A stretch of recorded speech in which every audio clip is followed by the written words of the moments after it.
Good morning. We did it. Made it through the first full week of 2025. Happy Friday. It's January the 10th.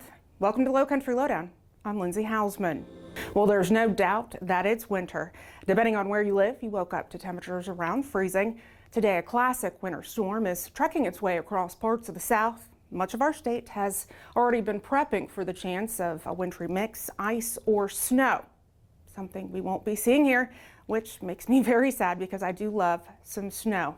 After all, I did live in places like Alaska. Well, we do have a chance of seeing rain today and temperatures in the mid-40s. In the next few days, temperatures will drop to or below freezing overnight. We'll make sure to keep you posted as to when that's slated to happen, as well as if and when cold weather shelters will open.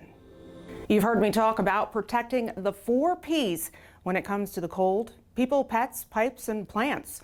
Here's more information regarding that and additional safety tips. Remember, the cold can create dangerous conditions in a number of situations. Make sure to adjust your schedule, avoiding the coldest times of day, those are typically in the mornings, and dress appropriately when you do head out. That means wearing layers, gloves and scarves, and a hat. Did you know that 40% of your body heat can come from your head? It's true. For our fur kids, of course, limit their time outdoors. If they must stay outside, make sure they have a warm, dry shelter and that their food and water don't freeze. Also, don't leave them in your cars. A chilled car can function as a rolling refrigerator. They could get hypothermia, which leads to all kinds of issues, and if not treated, even death. Speaking of your car, it's a great idea to always have an emergency kit that includes things like jumper cables, a flashlight, first aid kit, water and snacks. During the winter, throw in a blanket and some extra clothes. And then back at home, make sure that you're warming your home safely. Heating, it's the leading cause of home fires. Make sure to keep anything that can burn at least 3 feet away from any heat source. This includes fireplaces, wood stoves, radiators, or space heaters. And never, ever leave them unattended. Also, only ever plug in one heat-producing appliance, such as a space heater, into an outlet at a time. Lastly, make sure you have working fire and carbon monoxide detectors. Not a bad idea to test them at least once a month. FEMA has extended the deadline for you to apply for help following Hurricane Helen. Homeowners and renters affected by Helen now have until January the 28th to apply. There are 3 ways to do so: online at disasterassistance.gov, through the FEMA app, or you can call 1-800-621-3362. Also, today is the last day to get in-person help at a pop-up FEMA Disaster Recovery Center. That's from 10 to 5. You can meet with FEMA reps at the St. Helena Library. An unattended yard debris fire damaged a shed in a home in Burton.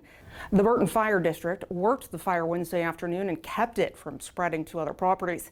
This prompts a reminder about backyard burning. The South Carolina Forestry Commission says you must limit the burn to vegetative materials such as leaves, limbs, branches. And before you start to burn debris, check the conditions. Don't burn when it's windy or when vegetation is very dry. Make sure there's a clear fire break around the burning site, gravel or dirt that extends at least 10 feet in all directions, and make sure to keep it watered down. While burning, also make sure you have the right equipment available to keep the fire under control, and never ever leave a fire unattended. You must follow the laws within the municipality in which you live, and if you do live in unincorporated Beaufort County, state law requires you to notify the Forestry Commission before burning. Now to a scam alert. We just learned of a new scam involving toll roads.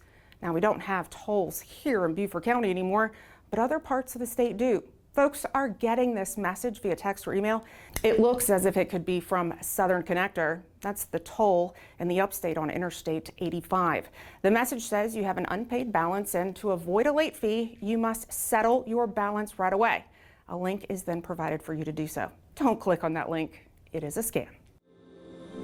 What is human trafficking? Human trafficking is modern-day slavery. It is the exploitation of a person through force, fraud, or coercion. The Department of Homeland Security's Blue Campaign is designed to educate the public, law enforcement, and other industry partners to recognize the indicators of human trafficking and then how to respond. Since 2007, National Human Trafficking Awareness Day has been observed each year on January the 11th. That's tomorrow. It's a day dedicated to education and awareness. Now, due to the complex nature of the crime, traffickers often operate under the radar, and those trafficked are not likely to identify as victims, rarely reporting their situation. So how can you help? Report it, whether you know for sure or suspect it may be happening. The National Human Trafficking Hotline offers a number of ways to share information.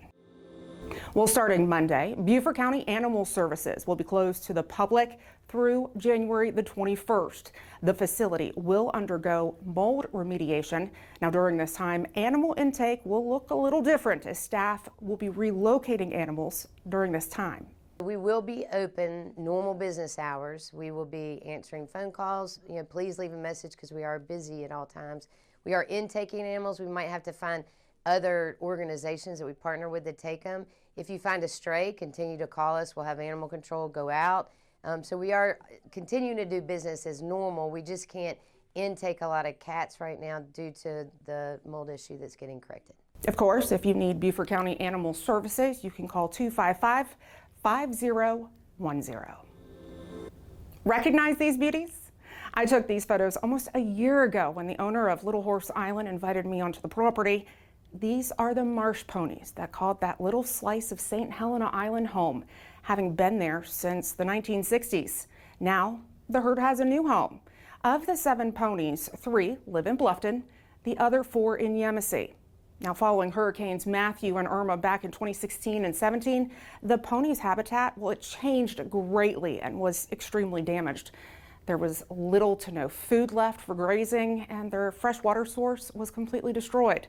Since then, they've been receiving care, being fed daily, as well as getting fresh water.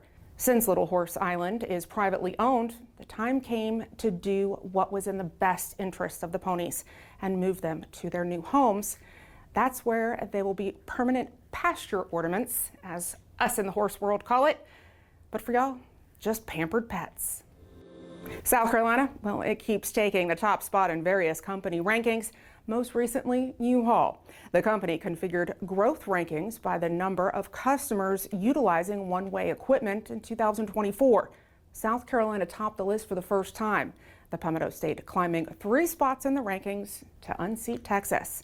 And who wouldn't want to call our state home? And that, well, it brings me to who wouldn't want to come work with me? The Beaufort County Sheriff's Office has several openings right now. Details can be found in our recruitment center on our website, bcso.net. Now let's take a look at just a few things happening in Beaufort County. Tomorrow morning at 8, you're invited to take part in the Wreaths Across America Wreath Retirement. Bring a rake or something with a long handle to help scoop up wreaths.